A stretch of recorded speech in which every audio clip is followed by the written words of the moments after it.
একটা social contract বা নিজেরা একটা বোঝাপড়ায় আসতে পারতো, যেহেতু 5ই আগস্টের পরে সব জায়গায় সংস্কার হচ্ছে।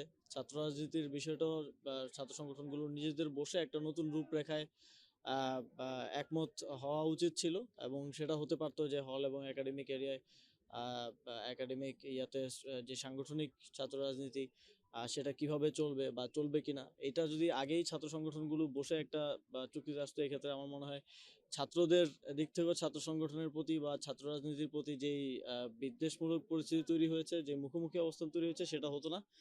আম আ এবং এই ধরনের কোনো পরিস্থিতি তৈরি হতো না। এটা আমি মনে করি যে আমাদের ছাত্র সংগঠনগুলোর এখানে আরেকটু ম্যাচিউর আ মা হওয়ার সুযোগ ছিল।